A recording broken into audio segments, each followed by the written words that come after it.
This is section 11.1 to 11.4 review. We have the limit as x approaches -4 from the left, and the y value is approaching 2. We have the limit as x approaches -4 from the right, and the y value is also approaching 2. So the limit at x equals -4 is 2, because the right and the left-hand limit are the same. F of -4 does not exist. Now, because these two limits are the same, and the function value does not exist at -4, this creates a removable discontinuity. Removable discontinuity. We have the limit as x approaches 1 from the left. That's right up here, and the y is approaching 4. Limit as x approaches 1 from the right is down here, and y is -2. So this limit does not exist at x equals 1. And f of 1 happens to be 4. That's where the solid dot is. Now this is a jump discontinuity. We have the limit as x approaches 6 from the left. 6 from the left. Y value is approaching 5. Limit as x approaches 6 from the right. X is approaching, or excuse me, y is approaching 5. So the limit exists there, 5.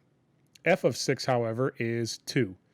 Now because of this, this is a removable discontinuity. Excuse me.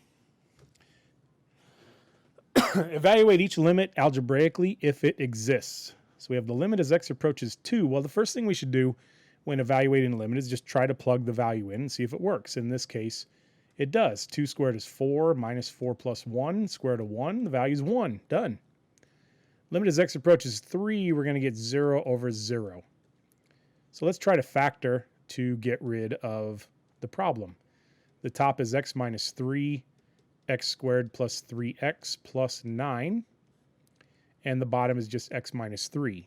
Well, those x minus 3 cancel, and that's what was creating the 0 over 0. Now when we plug 3 in, we get 9 plus 9 plus 9. So the answer is 27. Number 12, we have the limit as x approaches -2. And we have x squared plus 2x over 2x squared plus x minus 6. Let's plug the -2 in. We get 4 minus 4 over 8 minus 2 minus 6, and that's 0 over 0. Let's try to factor to get rid of the problem on this one also. We're going to factor out an x on top, and this is going to be 2x and x. This will be x plus 2 and 2x minus 3, because then we'll have 4x minus 3x is a positive 1x. Now these cancel, and we're left with -2 over 4. Let's see, -4 minus 3. So -2 over -7, so 2/7 is the limit on that one. Over here, if we plug a 4 in, we get 1/4 minus 1/4 and 4 minus 4. But let's multiply everything by 4x. Everything by 4x.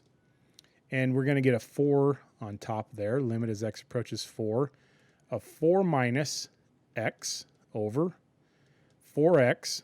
4x, there's a little x in there. And then x minus 4. Well, those two cancel. I can turn one of these around. They cancel, but they leave a -1 because they're opposites of each other. So -1 over 4x, I can plug 4 in, and the answer is -1/16.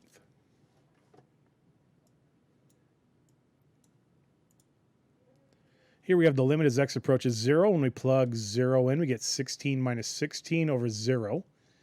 Let's multiply this out. 16 plus 8x plus x squared minus 16 over x. Now the 16s are going to cancel. We have the limit as x approaches 0 of 8x plus x squared over x. And we can factor out an x on top. We get 8 plus x over x. Those cancel. We plug 0 in, and we get 8. Here, if we plug 0 in, we get 0 over 0 again. Let's call it an indeterminate form.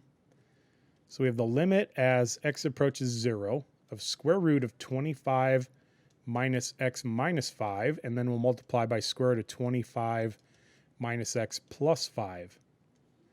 And we have to multiply the top and the bottom by that. So we get square root of 25 minus x plus 5 there. So when we FOIL, we get 25 minus x. Limit as x approaches 0, 25 minus x. Outside and inside cancel, and then we're left with minus 25 over x times square root of 25 minus x plus 5. Now the 25s, they're going to cancel out. 25s cancel. And then we have the limit as x approaches 0 of negative x over x times square root of 25 minus x plus 5. The x's cancel, and we're left with the limit as x approaches 0 of negative 1 over square root of 25 minus x plus 5. Now when we plug 0 in, we get 20 square root of 25. 5 plus 5 is 10, so we get negative 1/10. Find the value for each limit. Limit as x approaches 2 from left. Let's get the points. The left side, we get 5 minus 2 is 3, so 2, 3. And then when we plug 2 in here, we get 2, 1. So the limit as x approaches 2 from the left is 3. Limit as x approaches 2 from the right is going to be 1. So the limit does not exist. We have a jump discontinuity there. Jump. Oh, let's do the same thing for this. Determine whether f is continuous at a.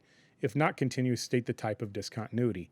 So when we plug negative 6 into this side, the right side, we get 30. Let's see, we have the point 6, and 36 minus 33 is 3. Oh, no, we're plugging in. Yeah, we're plugging in negative 6. Okay, we got it. 3 minus negative 6 is 9. Square root of 9 is 3. So negative 6, 3. Determine whether f is continuous at a. Yes, it is continuous. What if x does not equal 0? Then we have 0 over 0, but we have, let's see, x times x plus 5 over x. Those cancel. So this is the whole is at 0, 5. 0, 5, and we did not fill in the hole. If that was 5, the hole would be filled in, but it's not filled in. So there's a discontinuity at x equals 0, and it is a removable. Because the graph is approaching 0, 5 from both the left side and the right side, and there's a hole there. Now, we don't fill the hole up. The hole is at 5, and then negative 2 is, down below that hole. Find the slope of the line tangent to the graph of each function at the given point.